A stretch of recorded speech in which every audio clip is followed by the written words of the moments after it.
We save money in ways and spend money annually to make sure that we're maintaining them well and taking care of them. But to really get enough money to do a significant project is nearly impossible for any public school in the state of Michigan.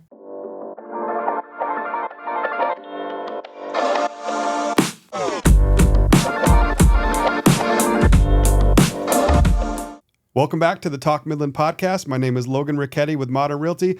Today I have the Superintendent of Midland Public Schools, my second ever real estate client from 15 years ago, Penny Miller-Nelson.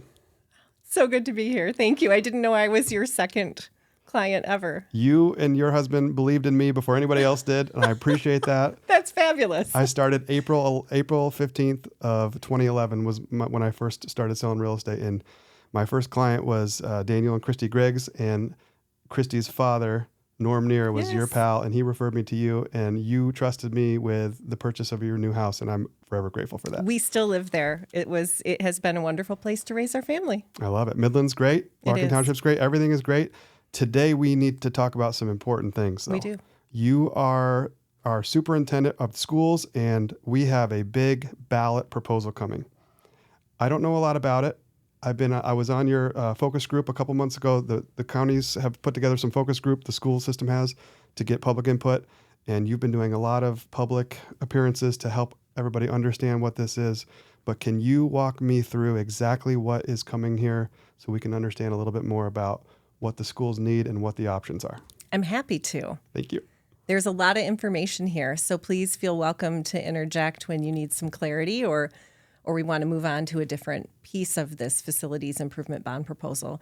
So we have, after a lot of work, our Board of Education and Administration have really dug into what our needs are after a facility assessment.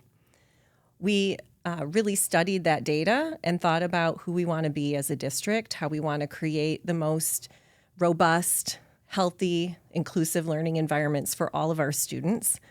And we took that data and started to think about what our facility improvement plan needed to be. We then, you might remember, had a moment where we put some ideas out to the community to gather input, and that was a really important part of the process that allowed us to get a pulse of what the community thought was most important for our schools. And all of that really melded together in a beautiful way for the proposal we have in front of us today. The proposal really addresses some critical needs that we have across the district, and hopefully we'll get a chance to talk about those a little more in depth. But this proposal is a $285 million proposal, a $3.25 million increase, and it brings opportunity for our students with some primary infrastructure upgrades at all of our schools, addressing some safety and security matters that really need to be addressed. It will allow us to do some new construction to replace some of our aging facilities, modernizing our learning environments, which is really important, upgrading arts, athletic, and elementary play spaces.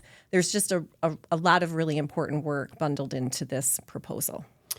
I'm going to try to ask questions from left to right, top to bottom. Sure. Because this is complicated. It is. Let's start with the problem. Yeah. So what are the problems with the district currently in terms of school facilities, aging, resources and things like that? What is the core problem? Well, interestingly, we have some trends that we're facing that are creating these conditions that we have. And this bond proposal is really situated to address these trends or opportunities and challenges that we have. The first is aging facilities. We are really fortunate to have some beautiful buildings, but they are aging, and the average age of our school, a school building in Midland Public, is 64 years old. We've done a great job maintaining those over the years. We're proud of that. But as buildings age, it becomes increasingly challenging to maintain those to the highest standards that we want and to really keep that infrastructure solid. So we need to address these aging facilities. We have two schools in particular, Carpenter Street Elementary, which houses our pre-primary center, all of our preschool programming, will be 100 years old next year, and it is time for that building to come offline. The second school that is nearing end of life is Northeast Middle School. This school is 75 years old, and we're really to the point where any significant investment, we aren't going to reap the benefits of that for the remaining life of that building. So addressing that need is important. We also have this trend where our enrollment is stable, and we're really proud of that. You said Midland is a great place to be. It absolutely is. Families still want to come live here and go to school at Midland Public Schools. Our enrollment is stable, but interestingly, it's shifted a bit to the north. So north of US 10, we have 600 elementary age students. And when you add the middle school and high school students, we have 1,500 students that live north of US 10. That's a considerable number. We have about 7,500 students in our district total. So this pressure of that sort of shift to the north is causing some utilization issues for us. Woodcrest Elementary, Siebert Elementary, Adams Elementary, those are the schools that are zoned to that area. They are beyond capacity. And in fact, all of our elementaries are full. So we don't have an open classroom. We can talk more about that, but it's causing real concerns for us in terms of the quality of the learning experience for students. So we need to address both this enrollment trend that we're so proud of, but where it's shifting is a little challenging for us. And, above all, we want to maintain the academic and program excellence we have for our students. We have phenomenal experiences that we provide for students in art and music and CTE and, of course, academics. And we know that facilities are a big part of that. Well, a few months ago, they did some outreach to the public, and there some ideas were floated, some ideas were presented. What were those ideas, and how have they evolved into what is currently upcoming? Well, after that facility assessment I mentioned, and the board really dreaming about who we could be, our Board of Education is amazing. 7 people who are really dedicated to serving this community and our school. And they really tossed out there some big, bold ideas. You might remember one of them was to create a shared high school campus, along with some other shifts. And then the other one is a little bit more like what we actually have in our proposal. So after that community feedback through focus groups, postcard went to every resident asking them to participate in the survey. Our board really kept their ear to the ground to get a pulse of what the community wanted. And it was pretty clear that we weren't ready yet for this single campus high school. So what they brought forth was the proposal that we have today on the ballot, which is to maintain both high schools, offer some upgrades to those schools in terms of modernizing those learning environments, improving some of the athletic and arts areas, and investing in this new middle school and the new elementary school. I'd like to ask you more of the details of the proposal, but before that, let's go back just a little bit, because I remember in the focus group I attended, one of the hot button issues was whether to consolidate into one high school or keep 2 existing high schools. And you had some people, a lot of folks in that group that had gone to high school here. Yeah. So they have their own perspective of Dow versus Midland, and, the camaraderie and the rivalry, and also, the things that they do together, like sharing a football stadium and things like that now. But I thought that was an interesting hot button issue, or a hot point in the discussion, and it sounds like that idea of consolidation has been tabled. And so the new proposal involves keeping both high schools and more of the investment going down into the middle school and the elementary school structures. Is that correct? In part, correct. So yes, it is maintaining both high schools. It is focusing on that new construction for the middle school to replace Northeast and addressing those space constraints we have by building a new elementary. But the part I want to be clear about is it does involve investment in Jefferson Middle School as well as both of our high schools. We're committed to keeping both of those open, and they need some updates. Our elementary schools got a pretty heavy refresh through the 2015 bond. Our high schools didn't get as much work. And when you go into our high schools, if you went to high school there, they will look very familiar to you because we haven't upgraded them considerably. Some of the furniture is even original to the build. We have some classrooms that have those accordion walls still and are oddly shaped, kind of carpeted walls. It's time for us to upgrade and modernize those learning environments because we know the connection between high quality learning environments and learning outcomes. Okay, remember, I'm not very well versed on this proposal yet, so help me understand, please. Yeah. Midland High School and Dow High School would remain with upgrades, which we'll go into. Yes. Jefferson would remain with upgrades. Yes. Northeast would be replaced. Yes. And so the existing building would be demolished? Yeah. Is that correct? Yes. So it's a 1-year design, 2-year build. Okay. So that parcel of property where Northeast Middle School is large enough that we can stage the new construction on that site. School will continue happening. And then when the new school is ready to open that fall, we will close the old school. That school will be torn down, and that part of the property would be repurposed for athletics, parking, green space. And, it's important as a community member to know that that school is really important to a lot of people, as is Carpenter Street, which will come offline as well. Northeast is an Alden B. Dow design, and that's really special and important to us as a school district and to our community. And we will certainly honor that legacy as we take that building offline. And we'll do the same with Carpenter. That is a beloved school by many. It's really fun to be in, just from the historic perspective. The building, as I said, will be 100 years old. It has a fireplace in it. It's lovely in its own way, but it doesn't meet our current needs, just like Northeast doesn't meet our current needs. Okay, so we'll keep going. Yes. High school, middle school, Yes. new middle school. Yes. Let's go to the elementary school ranks. Great. Woodcrest, Adams, Carpenter, Chestnut Hill, Siebert. What did I miss? Plymouth, thank you. And Central Park Elementary. That's the new one. You went out of order. It took me a minute to catch up. Sorry. I'm going from where I know where I live. Yeah. So safe to say we have 7 elementary schools? We have 6 elementary schools plus the pre-primary center at Carpenter Street, which is where our preschools are. So don't want to get too far ahead of you, but essentially this plan calls for those 6 elementary schools to be maintained. Okay. We will take Carpenter Street offline. That building, again, is old and no longer meets our needs. The preschool students will be moved out into the elementaries.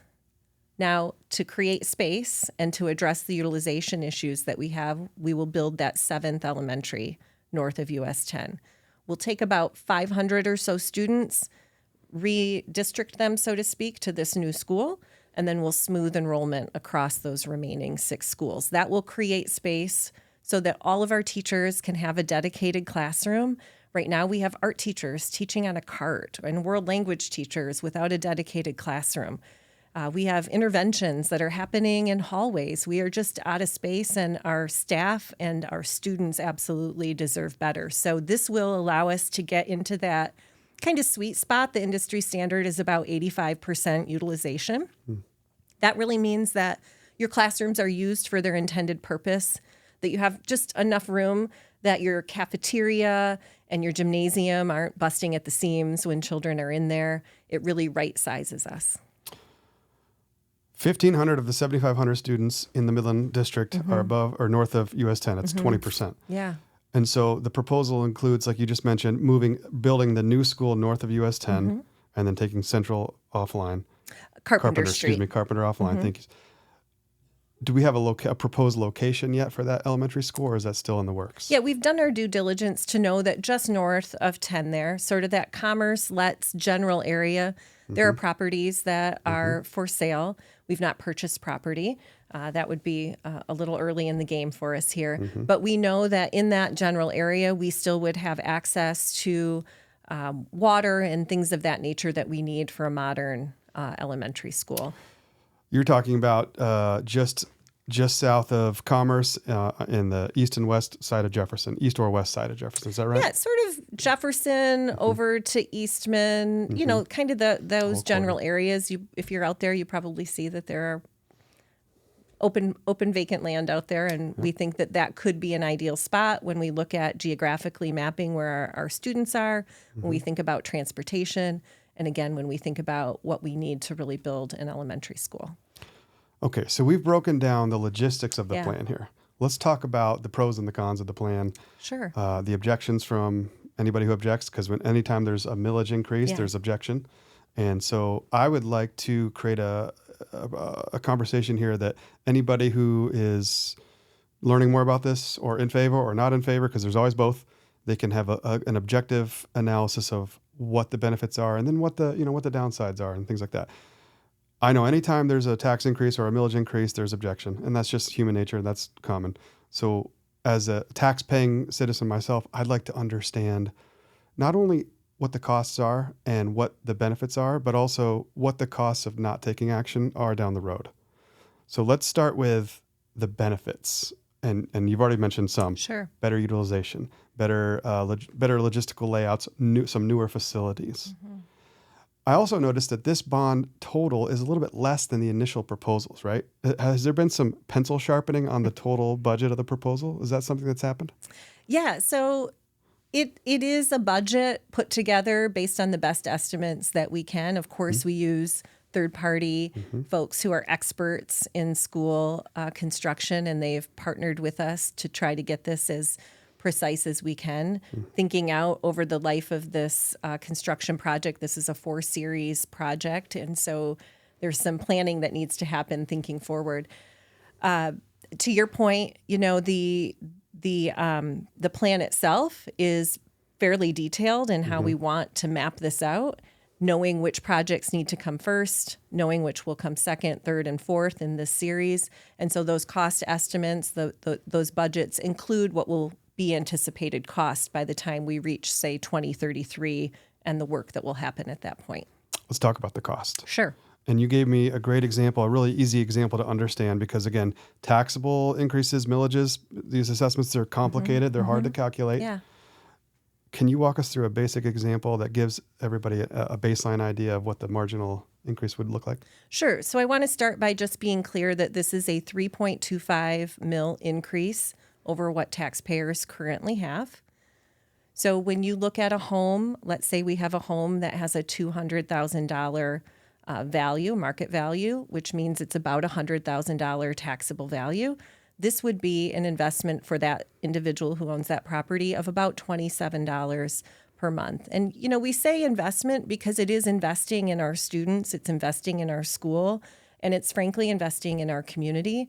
We are sensitive to the fact that we have a variance in socioeconomic status across our community.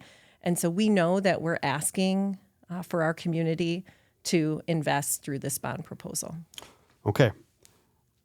You own a $200,000 house. Your taxes would increase effectively $27 a month, roughly $300 a year. And that investment would go towards new facilities and better environments for our students, which nobody can argue is important, right? Sure. For those who are not in favor of this concept, what is an alternative that would provide solutions for our children in the next 10, 15, 20 years? Are there any solutions, or is this a matter of we do it now or we do it later? Our needs are real. I think we've conveyed those to our community. Those needs aren't going away without the solutions that we've proposed. I think there is oftentimes maybe a misunderstanding, or maybe we forget, because frankly, it is easy to sort of disconnect from public school funding and the model that we have here in Michigan. It is by design, right out of Lansing, that this is how schools get the kind of funds they need to do deep, considerable renovations and upgrades and new construction. It is not possible through our annual operating budget to save enough money for these kinds of projects. For example, the new middle school is budgeted at about $85 million. Wow. And that is not even an extravagant, this is not, top end furnishings and fixtures. This is going to be a modest but sturdy, long living kind of structure. And so we need to have a bond proposal to our community. Again, it's by design. It's how Michigan has chosen to support public schools. So there's no way to fund new construction or renovations through the operating budget of Correct. the city.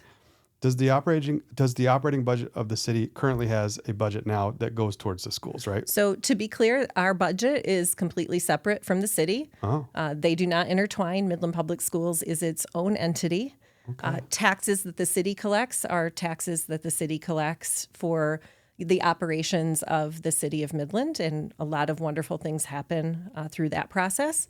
Public school taxes are different in how they support Midland Public Schools. So to clarify from my understanding, when we pay a property tax bill, some of that money, and it's line itemed in your bill, you can see, goes to the city services, water, sewer, plants, and all the beautiful things that they do. Yeah. Admin for the city council, all the different Sure. payroll. And then there's a portion of the taxes that gets distributed directly to Midland Public Schools, which then funnels down into teacher salaries, bus drivers, all the operating expenses associated with running the schools. Is that right? That is part of Close. it. That's a simplified way to look at it. So I'll leave it at that so that maybe we can focus more on the work to happen. But yes, it is part of what helps Midland Public Schools function in addition to, the per pupil allocation that comes through Lansing, through the Department of Education. Okay, so some of our property taxes go to schools, and then we get some help from Lansing for however they do that. Sure. But that's not enough. My point is not. that what we collect now is not enough Yeah. to do capital improvements. Yeah, so I'll just, for a quick summary on this piece, out of our budget, about 85% of our annual operating budget pays for people because we're a business of people for people, right? We're a public school. What's remaining has to pay for utilities, fuel for buses, supplies and materials for classrooms, some of these enrichment activities, and other activities for students. It is incredibly hard out of a $106 million budget to save enough to get to a point where you can do significant work like this. We certainly, out of our annual budget, take care of our buildings.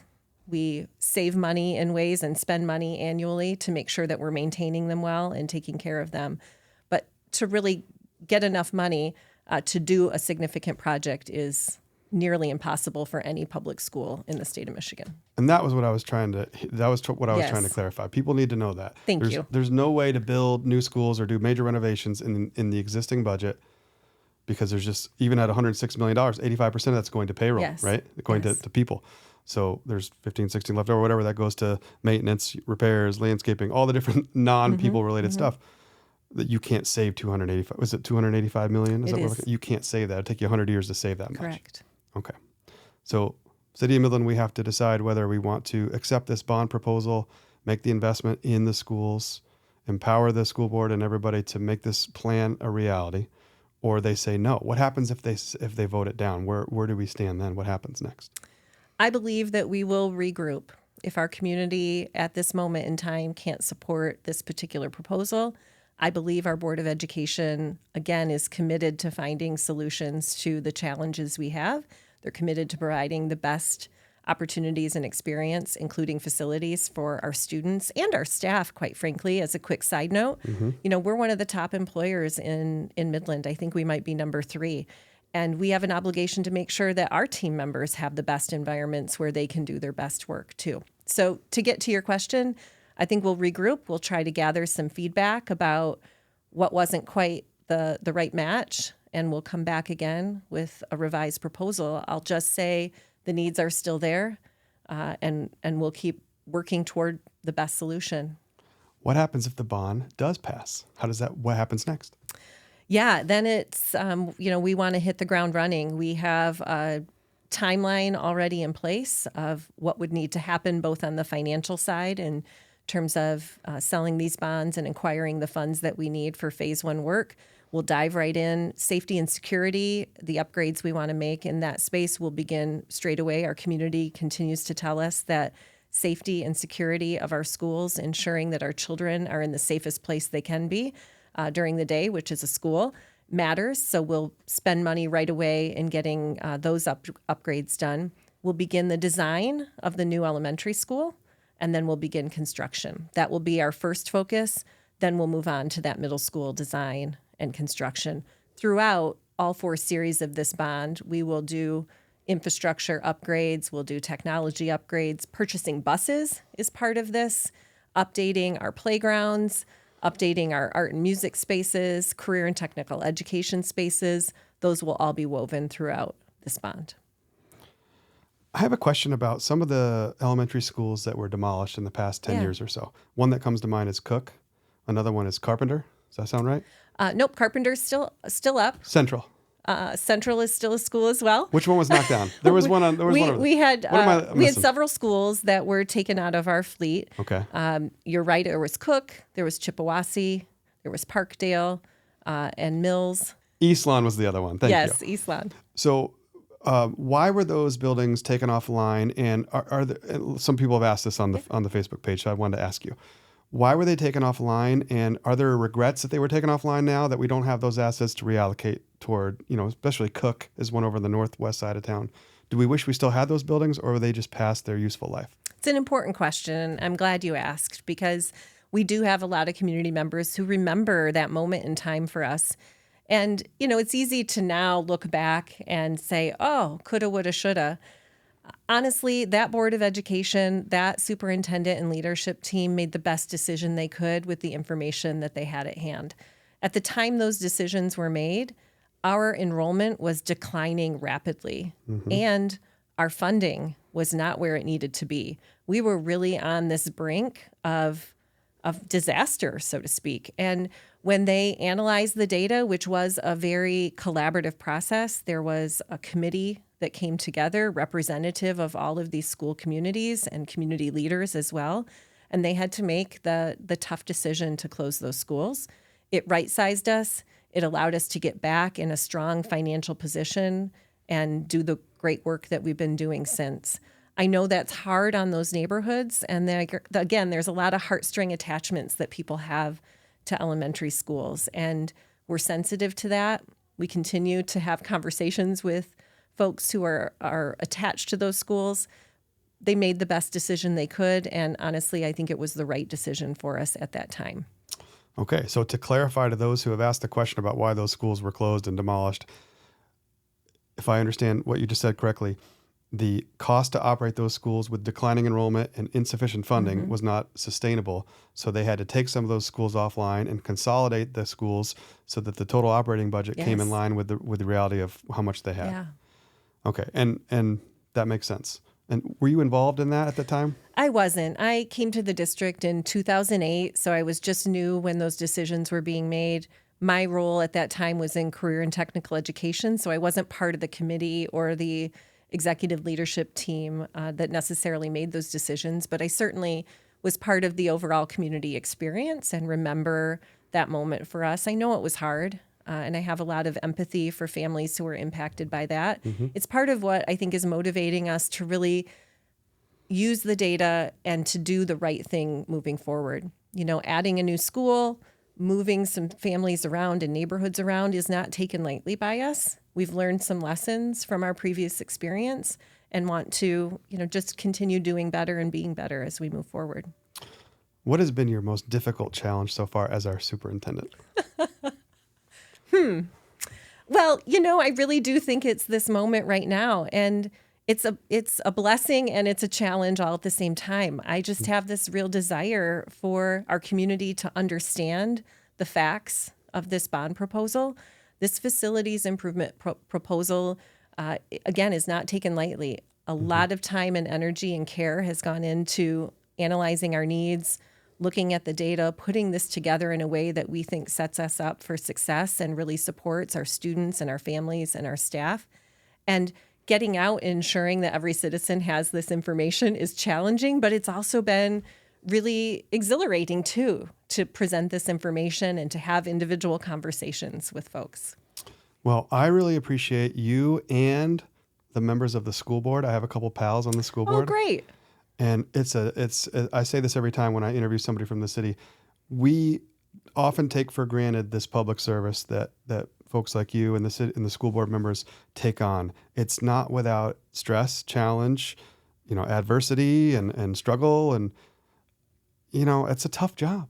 So we really appreciate the fact that you are out there working on behalf of the school board and the kids. I got kids growing up now. We just talked about the kids coming up through the school district now. It's got to be good. We need to have them right. We need to figure out how to do this.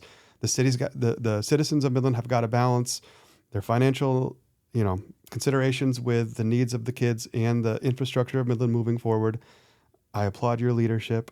I wish you the best on this proposal and the way it's going. And I know you have to stay impartial because that's part of the role. Yes. There's some limits on what you can say and not say, and you've been very articulate, and we appreciate that. But I hope that everybody listening here had a little bit of an idea, gets a little bit of a better idea what the dynamics are here. And we'll see which way it goes. I'm looking forward to seeing which way it goes. But I know that no matter what happens, you and the rest of the school board will lead us through to the next phase. So thanks so much. I appreciate the opportunity to share information with you. Thank you for being on the Talk Midland podcast.